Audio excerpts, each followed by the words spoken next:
Tegelikkus on see, et meis kõigis on see potentsiaal olemas ja see ongi nagu ka nii coachingu kui siis ka, kui ma toon siia kõrvale või taha selle jooga, et meil on võimekused. Iseküsimus on see, tähendab see potentsiaal on see, et kas ma olen võimeline arenema, kas ma olen võimeline midagi ära õppima. See ongi see kõige olulisem, et oskuseid on võimalik õppida, eks ole. Et kui ma ütlen mõnele inimesele, et sul ei ole potentsiaali, see on väga jõhker, see on vägivaldne, sellepärast ma ei tea seda. Meis kõigis on kindlasti teatud potentsiaal, enamasti me ei tea seda. Nii et kõige esimene asi on see, mis tuleb endale selgeks teha, et see on kõigil. Iseküsimus on see, et nüüd tuleb inimesel endal hakata uurima, millele tal see potentsiaal on. Milles see avaldub tähendab? Jah, et kus on see koht, mis tegelikult nagu minu arengut toetab ja milles ma tahan areneda. Ja siin on üks hästi lihtne võtmesõna. Mida sa tahad? Mida sa päriselt tahad? Kas see võib sõnastada ka siduda intuitsiooniga ka, et kui inimene ei suuda endale võib-olla mõtte teel ära seletada nii-öelda teadvuse tasandil, et okei, ma tegelikult tahan seda ja mul on eesmärk, aga intuitiivselt tunnetada, mis teile tegelikult kutsub, mille poole kisub? Ja kindlasti seda tuleb kuulata, aga mis on ka coachingu niisugune mõte, on see, et vaata, kui inimene sõnastab selle, veel parem, kui ta kirjutab, siis see tuleb selgem. Tegin eile ühte, see oli küll tööohutuse koolitus, aga põhimõte oli 5 miksi rakendamine. Olete kindlasti kuulnud sellisest tehnikast, eks ju. Ja nii tore oli näha, miks ma seda coachingut ja seda kõike teen, on see sama, et see avardab ka minu potentsiaali, sest ma õpin ise ka selle kohta, kuidas inimesed õpivad. Et see on see, mis nagu mulle teeb rõõmu kogu selle asja juures. Et sa näed, et nad kõigepealt hakkavad ütlema, ei, no ma tean küll, mis siin on, siin on nagu see vastus, et et tegelikult oli lihtsalt hooletu. Okei, aga pane see kirja. Ja siis sa näed, et kui inimene hakkab seda sõnastama ja kirja panema, siis ta leiab sealt tegelikult neid erinevaid nurki veel. Nii, aga veel. Aga mis veel? Sest päris mõtlemine algab inimesel siis, kui ta ütleb esialgu, ma ei tea. See on mina võrdlen seda müügiga. Müük algab siis, kui sulle öeldakse ei. Mõned müügikurud ütlevad niimoodi. Päris müük algab siis, et enne seda sa ei müü, enne seda on lihtsalt ostja valmis ostma. Ja täpselt samamoodi on ka mõtlemisega ja oma selle päris võimekuse avastamisega, et sa ei tea, mida sa ei tea. Ja võt siis coach aitabki selle välja uurida, mida sa ei tea. Mis see on, kuhu sa peatuma jääd? Ja siin on veel üks selline huvitav fakt, et väidetavalt mõtleb inimene peale seda, kui tema käest küsitakse. Vastust 20–30 sekundit. Kui ta vastab juba siis, kui sa alles oled seda küsimust esitamas poole pealt, see tähendab seda, et ta ei kuule järgmist poolt. Ja ta on selle vastuse juba enne valmis mõelnud. Teine kuulamise viis on see, et ta kuulab selleks, et vastata. Mitte selleks, et mõelda selle asja üle, aga selleks, et vastata. Ehk et juba see selline hoiak või suhtumine sellesse, kas siis vestlusesse või dialoogi loob nagu selle, kas sa nagu päriselt mõtled ja tahad vastust otsida või sa lihtsalt oled valmis selleks, et sinult oodatakse vastust ja sa pead kohe kiiresti vastama, nagu tänapäeva ühiskonnas on. Kõik, hops, ruttu, teeme ära, lähme edasi. Et siin on see oluline osa, et tuleb kannatada pausi.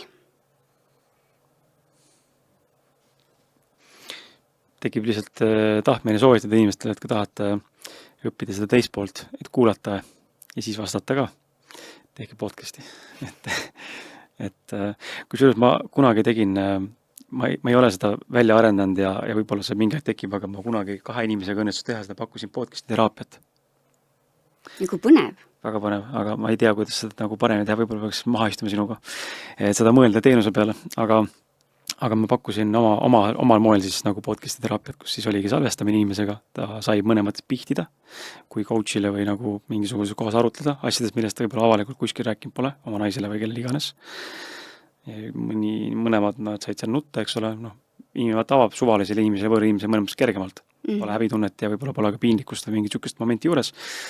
Ja siis ta sai selle faili endaga kaasa pärast, et saaks kuulata seda. Ja mina kuulasin läbi ja panin siis talle kaasa enda nagu mingid mõtted ja küsimusi, mis mul tekkisid. Mitte ma oleksin üldse coach, mingi terapeut, aga siis katsetasin paari tuttavaga.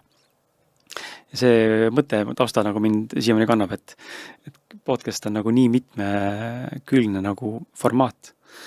Et kui keegi vähegi tahab ennast arendada, siis noh, see on üks koht. Saab seda sama, mis sa ütlesid just kuulata, kuidas õppida kuulama ja kuidas õppima siis mõne mõttes ka vastama või olla valmis vähemalt vastama, nii et sa mõtled ka kaasa. Jah. Räägi ka midagi. Mul tekkis tegelikult küsimus sulle. Et noh, me rääkisime sellest potentsiaalist, eks ju, ja sa ütlesid ka, et töö algab siis, kui sa ei tea tegelikult ja noh, tegelikult mis mina ise näen ühiskonnas ongi see, et noh, kõik räägivad, jaa, kõigil on hull potentsiaal, on ja kõige suurem mure ongi tegelikult see, et inimesed ei tea, mis on nende potentsiaal ja mul tekkiski küsimus, et sina ütled, et sealt algab see töö, aga mis see töö siis nagu on, et noh, kuidas ma siis teada saan, et ma kujutan ette, et ma istu lihtsalt maha, võtan valge paberi ette ja siis hakkan mõtlema, et mis on sinu mingid soovitused, kuidas ma siis saan vähemalt mingigi suuna kätte, et kus mu potentsiaal võiks olla? Väga hea küsimus. Jah, meie ühiskonnas on praegu see, et miks me püüame ka hästi kiiresti nagu vastuseid leida ja need vastused on tihti pinnapealsed, on see, et me kardame mitte teada. Me ei julge mitte teada. Me ei julge öelda, et ma ei tea. Aga sellest hetkest hakkab õppimine ja õppimine on ebamugav. Oled nõus? Jaa. Ja siin saabki tegelikult ju coach aidata, miks on oluline see, et coach on hinnanguvaba. Selle sama pärast, et sa julgeksid öelda oma mõtteid, mille kohta sa võib-olla ennem oled mõelnud, et see on jabur, see niikuinii ei õnnestu, on ju. Sisimas, vaat sa tõid, Kris, selle intuitsiooni, et sisimas sul võib-olla midagi nagu tegelikult õitseb juba, aga sa mõtled, et see niikuinii ei õnnestu ja siis tuleb mingi aga. Et me tihti rikume oma päris soovid ja siis nii-öelda võib-olla selle tegeliku võimekuse ära sellega, et me kohe nagu katime ta ära, et no ma tahan seda, aga noh, see niikuinii ei õnnestu. Paneme piiranguid kohe. Jah, kohe paneme iseendale piirangu peale ja me ei julge seda välja öelda, aga coachiga koos ongi see teema, et meil on kokkulepe.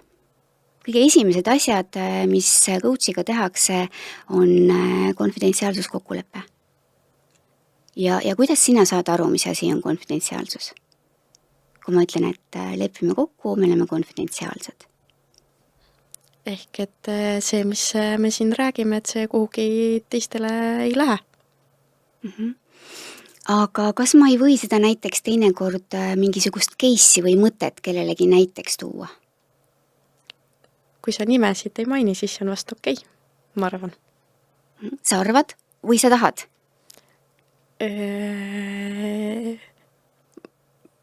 Ma arvan. Sa arvad? Jah. Aga mida sa tahad? Ei no mul oleks ikka hea meel, et kui sa mingid reaalsed näiteid tood, on ju. Et kas sul oleks hea meel või sul on hea meel? Mul on hea meel. ja vaata, sellest hakkabki see peale. Jah. Et me hakkame natukene nii-öelda nagu ise parandama ja õppima seda, mis me ütleme. Et selle tingiva kõneviisi asemel ma tegelikult tahan. Ma tahan, et sa ei räägiks, et mina rääkisin sulle seda juttu. Ja et see tuleks välja, et me rääkisime seda siin Krisi podcastis. On ja? või et ma räägiksin seda niimoodi, et ma kirjeldaksin, et sul on sellised silmad, sul on niisugune suu, sul on niisugused juuksed, sa kannad tavaliselt roosat kampsunit, siis võib-olla mõned tuttavad tunnevad sind juba ära, on ju. Ehk et kõige olulisem asi selle coachingu juures, et inimene saaks olla vaba ja usaldaks mind, ongi see, et me teeme kõigepealt selgeks omavaheliste suhtlemiste reeglid. Saame tuttavaks ja see nii-öelda tutvumiskohtumine ongi see, kus me siis piltlikult öeldes nagu katsetame, et kas meie suhtlus üldse sobib. Sest inimesed on erinevad. Võib-olla sinule on vaja niisugust coachi, kes ütleb selgelt ära, ei, järgmine mõte palun. Mis sa ütlesid? Ei, nüüd, võta järgmine. Vaata sinnapoole, vaata teisele poole, et nagu rohkem piltlikult öeldes müksib või torkab, on ju. Minu metoodika on teistsugune ja coachid on kahtlemata kõik on erinevad, aga üks selline, vähemalt need, kes on diplomeeritud coachid, kindel niisugune eetikanorm on see, et konfidentsiaalsus on. Ja mõlemad pooled peavad sellest aru saama, mis on nende jaoks konfidentsiaalsus. Sest me oleme kasvanud erinevates peredes, meie sõnastamisoskus on erinev ja mina coachina ootan siis, mis sinu suust tuleb. Ja küsimus, et kas sa tahad või sa tahaks, see juba loeb see sisekõne sinu enda jaoks väga palju. Väga aitäh. Kas ma vastasin su küsimusele? Jah, vastasid. Aitäh.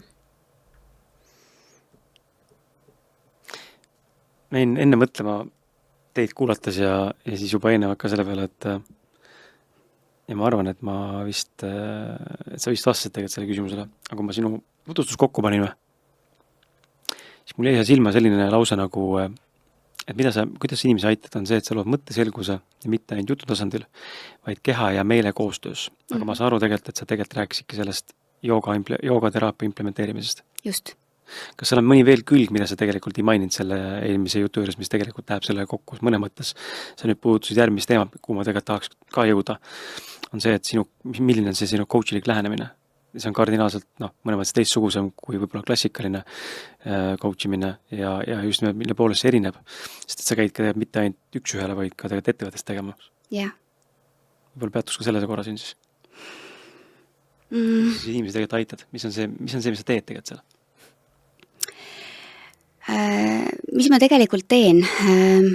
Ma lasen inimestel endil oma mõtteid kogeda ja õppida iseennast tundma selle käigus. Ma olen õppimise kui sellise kohta, ehk et õppimine võrdub areng, ka palju kuulanud erinevaid ka podcaste ja lugenud erinevaid materjale, et nii lapsed kui täiskasvanud inimesed tegelikult õpivad läbi kogemise, läbi mõtestamise. Ehk et kui sul on olemas see koht, miks sa tahad midagi teada saada ja sul tekib hetkeks mingi segadus, et ma kujutan ette, et ma panin sind ka korraks väiksesse ebamugavusse, on ju, et vaata selle käigus me aju jälle laseb nagu lahti need varasemad ühendused ja mustrid ja sinna saab uus asemele tulla. Uus mõte, uus arusaam ja sinna peale saab tulla selline uus oskus ja tekib areng.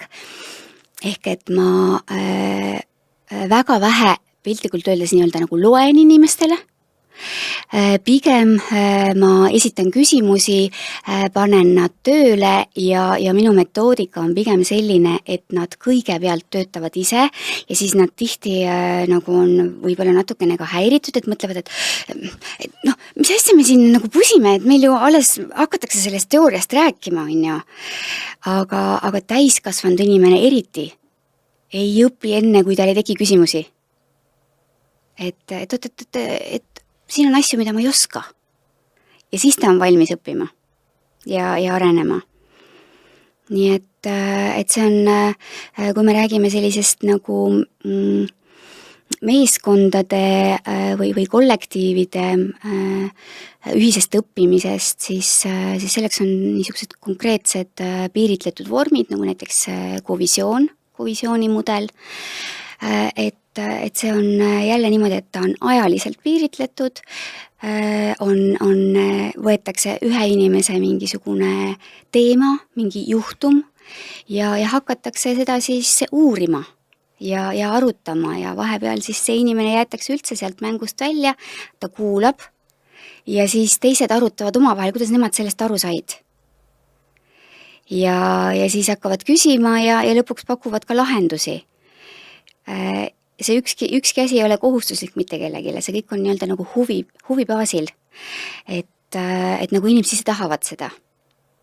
Ja tahavad kogeda, tahavad sellest nagu osa saada ja lõpuks siis see, kelle juhtum see piltlikult öeldes on, ta kas võib võtta kellegi soovituse või lahenduse või pigem ta sünteesib ise selle kuulamise ja selle protsessi käigus oma lahenduse või oma mõtte või niisuguse käigu välja, et mis see peaks olema, mis ta järgmisena teeb. Ja mis on nagu coachingu juures, ükskõik on ta siis kas siis meeskonna või üks-ühele coaching, hästi oluline teema ja küsimus on see, et mis sa järgmiseks ette võtad? Mis on järgmine konkreetne samm? Millal? Kuupäev? Mitte nii, et järgmine nädal. Hästi, järgmine nädal. Mis päeval? Mis kuupäeval? Mis kell? Mõtle korra veel. Kas see on hea tähtaeg? Ja siis ka seda, et tegelikult on lubatud ka oma otsuseid ümber mõelda. Kui mingisugusel hetkel tekib, et see ei ole tegelikult see, mis mind viib sinna selle suure eesmärgini, siis meil on õigus ümber otsustada. Aga kui sa oled kellegile midagi lubanud sina, mitte mina ei ole öelnud, kolmapäevaks oleks tehtud, see on hoopis teine asi. Kui sa ise ütled, minu eesmärk, minu samm, selleks ajaks. Siis ma küsin, hästi, mis ma järgmine kord küsin sinu käest, kui me kokku saame? Mis sa tahad, et ma küsin? Kas see tehtud? Hästi, siis ma küsin su käest. Kas sai tehtud? Mis konkreetselt? Et seal coachingu juures on nagu selline konkreetsus on hästi oluline, see on see, mis inimesi alguses nagu natukene niimoodi jätta rahule. See paneb vastutama, see tekitab seda vastutust. Absoluutselt. Et coachingu protsess ongi see, et tegelikult vastutus on coachil. Ehk et teisel poolel. Tema areng, tema ülesanne, mina toetan. Ja täna on mulle ka väga kenasti hommikusel ärikoosolekul üks kolleeg ütles, et Kaire, sa peaksid selle võtma oma niisuguseks lauseks või motoks, et coach aitab partneril näha ka sinna, kuhu valgus ei paista. Ehk et vaadata pimedatesse kohtadesse. Või siis teate seda lugu, et mees kaotas võtmed ära ja siis naine vaatab, et auto on ühes kohas, aga mees kogu aeg käib selle täna laterna all niimoodi ringiratast. Naine küsib, et kuhu sa need võtmed kaotasid? Sinna auto juurde. Aga miks sa neid lambi alt otsid? Ma sealt ei näe.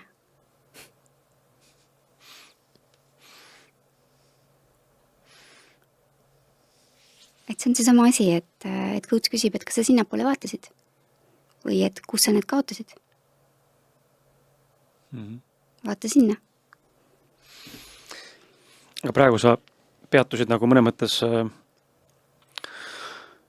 individuaalcoachingul või sellisel eraelu nagu põhisemal nagu vaatel, aga tegelikult sul on ju juhtimiscoaching, milles ka väga tugevalt spetsialiseerunud ja tegelikult just see pool ka huvitab mind, et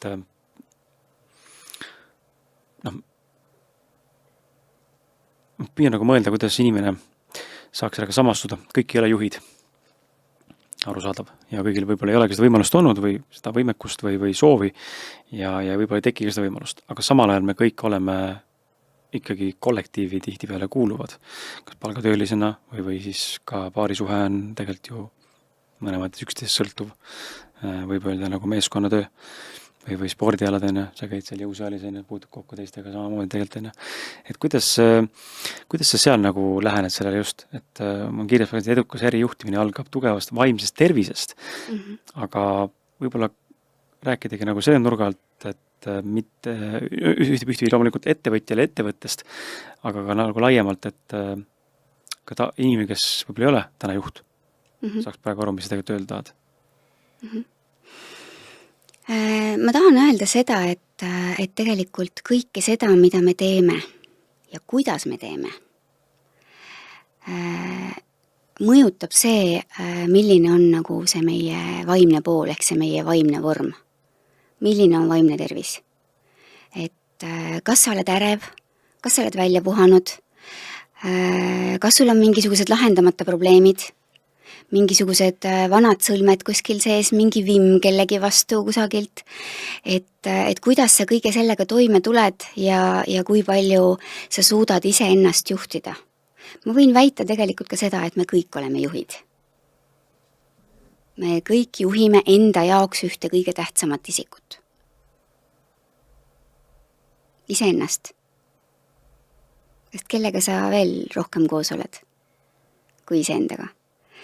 Ja juhid ei ole siin juures üldse mingisugune selles mõttes eriliik, aga minu niisugune suund juhtimiscoachingule on võetud just sellepärast, et ma olen paljude juhtidega koos töötanud ja ma olen näinud, kui palju see vaimne pool tegelikult mõjutab seda, kuidas me tuleme toime ja ta mõjutab mitte ainult juhti, ta mõjutab seda äritulemust läbi nende inimeste.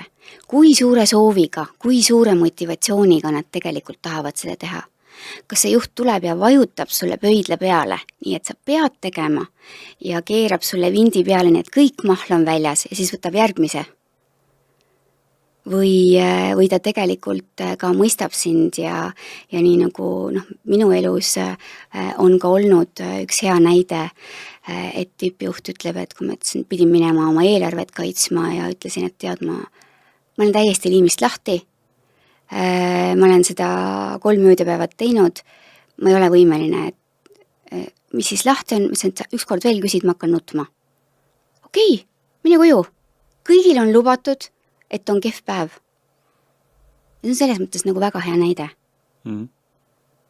Oled sa tippjuht või oled sa koristaja, me oleme kõik võrdselt inimesed. Ja see algab peale tippjuhist, see organisatsiooni meeleolu, see heaolu. Ja see, mida ma olen endale nii-öelda selliseks suureks missiooniks valinud, et Eesti ettevõtete juhtimiskvaliteet on väga erinev. Väga-väga erinev. Meil on väga palju väikse ja keskmise suurusega ettevõtteid, kus ikkagi tõesti võetakse viimast inimestest. Ja on ka teistsuguseid näiteid, et ma pean praegu organisatsioonis juhtima tähelepanu sellele, et kuule, et aga töötajal on ka vastutus. Et ei ole niimoodi, et sa istud maha ja töötajana ja mõtled, et tuldagu, tehtagu, motiveeritagu, palun. Ei ole nii. Et see vastutus on võrdne, see hakkab loomulikult juhist peale, aga me ei tohi oma inimesi ka nii-öelda nagu abituks motiveerida. Seda õpitud abitust külvata, et tehakse nii palju asju ette taha ära, kõik on juba on ettevõtteid, kus kõik on juba väga-väga hästi, inimesed tunnevad ennast toredasti, aga siis nagu inimesel peab olema pingutus selleks, et ta areneks. Et see väike pingutus peab jääma ja kui see pingutus tuleb tema enda tahtest ja seda tahet osatakse nagu toetada, tunnustada, inimene tunneb, et ta on väärt midagi. Et siis see töötab ja see algab juhtidest. Kas tunnistame seda või mitte, aga paraku see nii on, teadlikult või alateadlikult. Ja juht tihtipeale ise seal vajab võib-olla teistsugust toetust või siis samasugust, aga tal ei ole nagu võimalust minna seal, ta võib personalijuhiga rääkida, muidugi selliseid tandemeid on nagu väga palju, see võib töötada väga hästi, aga väga hea on rääkida kellelegi, kes üldse ei tea sinust mitte midagi. Ja coaching on selles mõttes niisugune mentorlusest erinev, et ma ei pea sellest erialast mitte midagi teadma. Mis erialal see tippjuht on. Mitte midagi. Aga mul on tahe teda toetada ja aidata nagu selle enesega kontakti saamisel, et mida tema peaks tegema nüüd võib-olla teistmoodi, et olla rahul sellega, mis ta teeb, et mitte teha seda iseenda arvelt, et see on tegelikult meil suur probleem. Iseenda unustamine ja siis nagu viimse piirini on rihm pingul. Aga kuhu mahub üldse enesejuhtimine?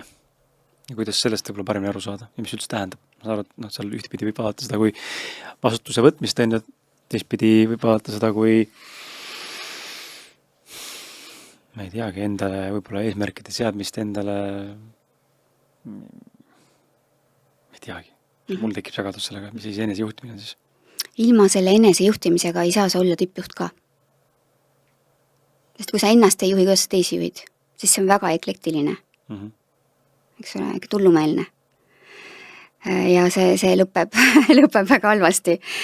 Et see enesejuhtimine ongi see, et alates sellest, sa tead, mida sa tahad, et sa liigud sinnapoole, sa tuled toime oma emotsioonidega. Me ei saa eitada seda, et me oleme emotsionaalsed olendid. Inimesed on emotsionaalsed olendid. Ja inimene on üks. Selles mõttes, et kui me hakkame siin eristama, eks ole, et töö ja vaba ja tasakaal ja inimene, et vabal ajal tee, mis tahad, aga võt tööl sa pead selline olema. Jah, aga samas teadlikult või alateadlikult vähemal või suuremal määral meid kõiki mõjutavad emotsioonid. Ja see on okei. See peab olema nii, meil peavad olema negatiivsed emotsioonid, meil peavad olema positiivsed emotsioonid, me peame oskama neid tunda, ära tunda. Ahah, ma olen vihane. Miks ma olen vihane? Aga miks ma olen vihane? Tema on süüdi. Võt, jah, see ei ole enesejuhtimine. Et see, jah, tema on süüdi, see on see süüdlase otsimine, et ongi, et kõik on väljaspool mind. Et ka personalijuhtimisest ma tean seda väga hästi, et keda personalijuhid värbasid, neid, kes on sisemise kontrolli keskmega. Mis see tähendab? Ta ise juhib ennast. Et ta kõigepealt vaatab, mida tema saab teisiti teha. Aga mis ei tähenda seda, et ta kõiges nagu madaldub või siis tal oma mina ei ole. Et siin on nagu sellised omamoodi maatriksid, et peab olema nii see enda poole vaatamine, aga sealsamas, mis on ka tänapäeval hästi suur probleeme.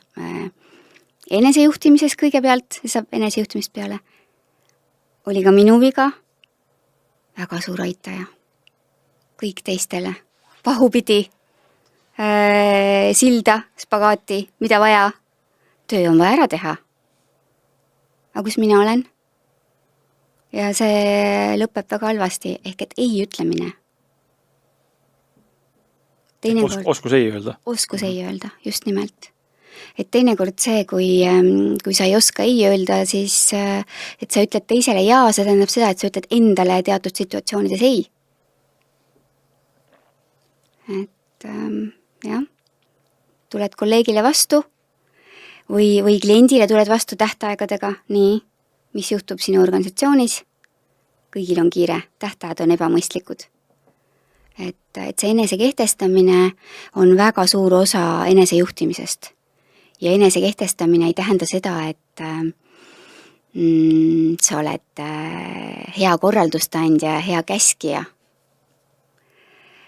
vaid see, et sa teed seda selliselt, et sa ei sõida üle teiste inimeste. põhjendad ära, miks, mismoodi ja kuidas peaks järgmisel korral toimima. Et iga kord see ei olegi nii väga lihtne. Ja need tangid on kõige lahedamad, kes tahavad üle sõita lihtsalt, et on my way or no way. Ja ma ise olen ka see tank kindlasti ma arvan, me kõik oleme olnud inimesena mingid situatsioonides selle Mina ka kindlasti. tankisti rollis nii-öelda, aga jah, see on päris huvitav mõte. Sa oled täna rääkinud joogateraapiast, sa oled rääkinud, nüüd puudutasid juhtimiskoachingut, me rääkisime tavacoachingust. Tee palun meeldetuletus, kus kohast inimene saab sind uuesti leida, kui ta tekib sinuga nüüd tugev samastumine ja tunneb, et sina oled see, kelle juurde ma tahan täna minna, siis kus ta kirjutama peab sulle? kaireparve.com veebilehelt leiad kõik minu kontaktid ja leiad ka kalendri, kuidas minuga ühendust saada. Ja tuletan meelde veel, et aprillikuu 2 esimese nädala jooksul, kui sa siis leiad endale aja seal minu kalendris, siis esimene kohtumine on 50% hinnast. Ja nüüd me jõuame otsati siia, et aga milliste teemade ja probleemidega nii-öelda, kui me võime nimetada probleemiks midagi üldse, katsumustega, raskustega inimesed tegelikult tulevad üldse pöörduvad. Ja just nagu küsin sellepärast, et anda kontekstiga kuulajale, vaatajale, et kui ta kuulab sind, mõtleb, eks ole, et aga mul ei ole ikkagi midagi, millega pöörduda või et ma ei tea, kas see on nagu päris asi, millega tohib sinna minna. Mis on need levinumad sellised, millega tegelikult tullakse? Ja kus sa tead, et sinul on see kompetents tegelikult päriselt ka nagu aidata? Levinumad sellised teemad. Üks osa on niisuguseid, kus nähakse kõigepealt probleemi väljaspool ennast. Ehk et see on ka tingitud sellest, et mu taust on personalijuhtimine. Et kuule, et mul on nagu vaja nendes struktuurides nagu mingisuguseid muudatusi teha ja ühtede või teiste suhetega on nagu probleeme, et mis ma nende inimestega tegema peaks. Ja siis, kui me hakkame siis neid teemasid arutama, siis me jõuame tegelikult sinnamaani, et see juht avastab, et ta ei ole ise ammu puhanud. Ja ta on sattunud nagu niisugusesse kiiresse oravarattasse, kus ta ei oska maha tulla enne, kui ta nii-öelda, olete näinud seda hamstrite ratast, eks ole, et üks ühel hetkel sealt lihtsalt kukub surnult maha.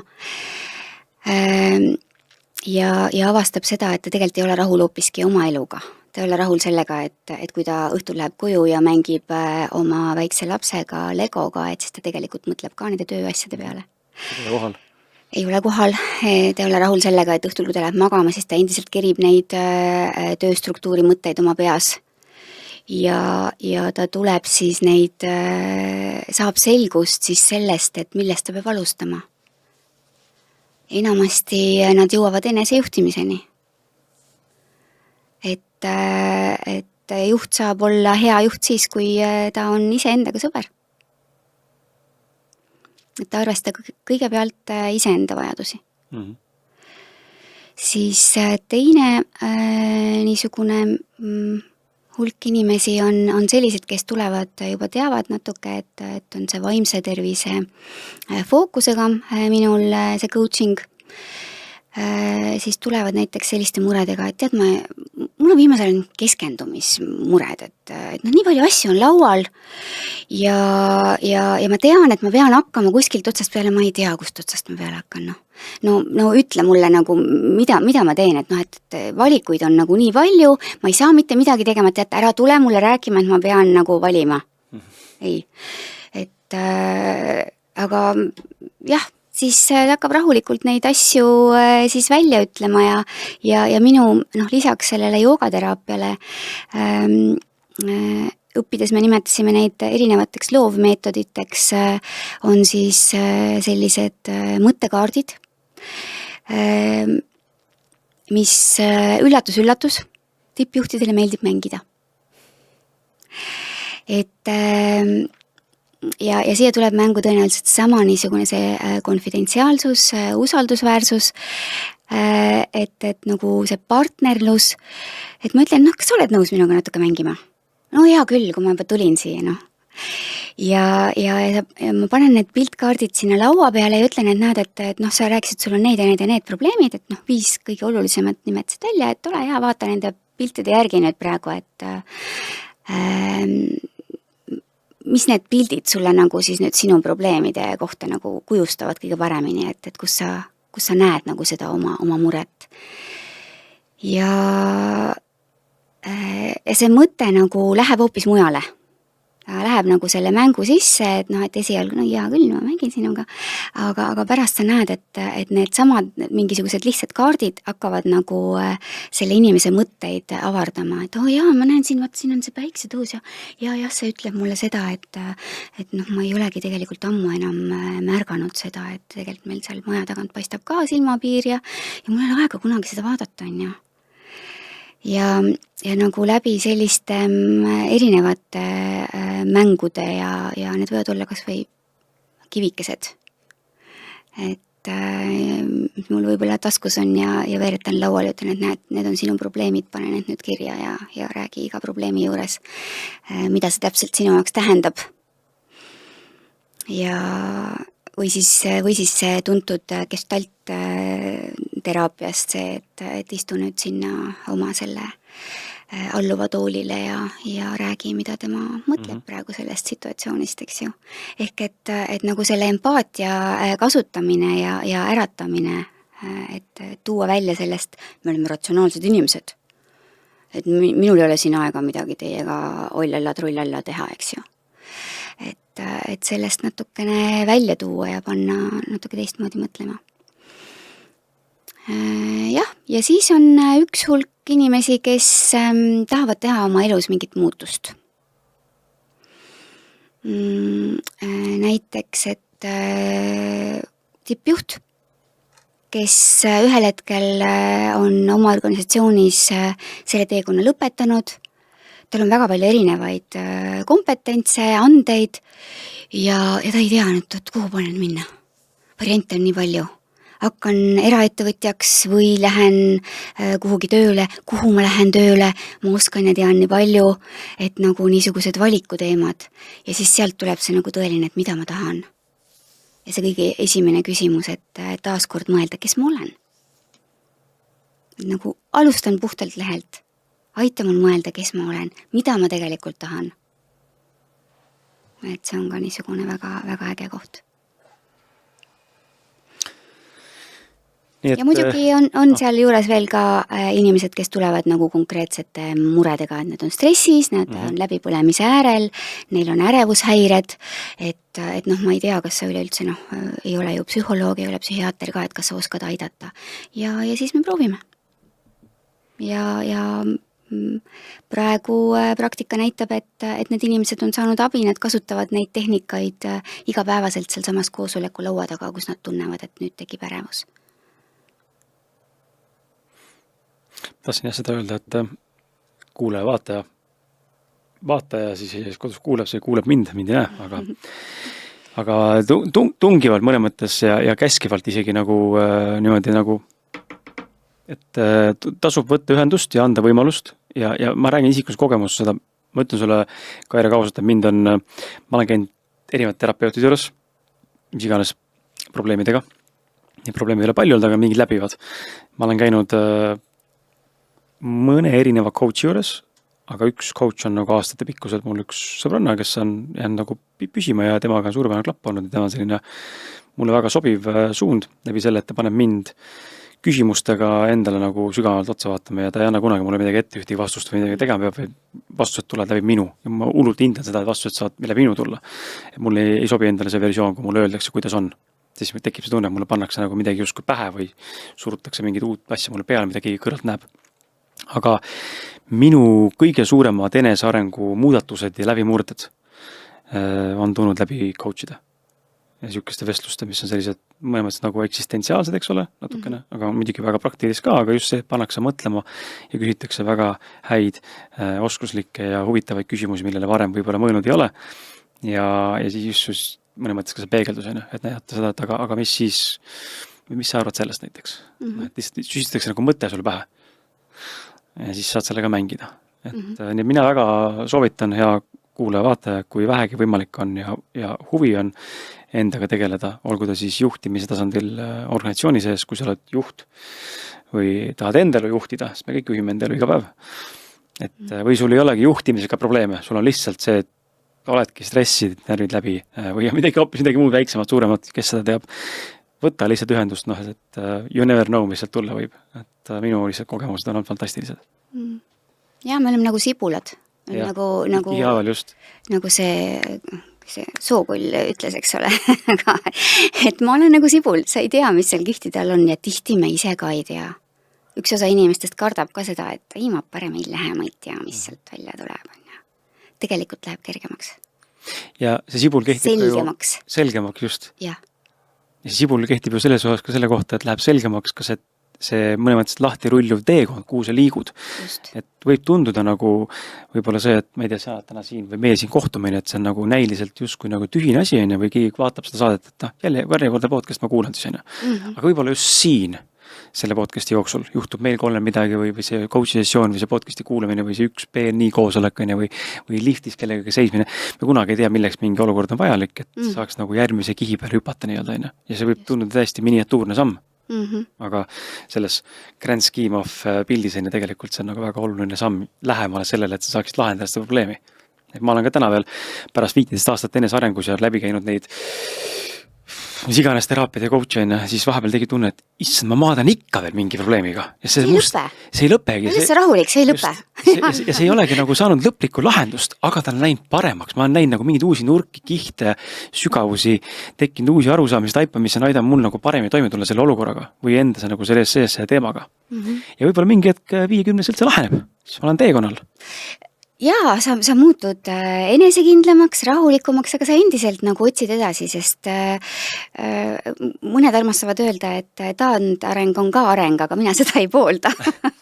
et ikkagi see jätkub ja mulle nagu väga meeldis, mis on ka coachi poolt väga õige ühesõnaga lähenemine, et see vastus on sinu sees olemas, mis ongi nagu õige definitsioon sellele potentsiaalile. See ongi potentsiaal.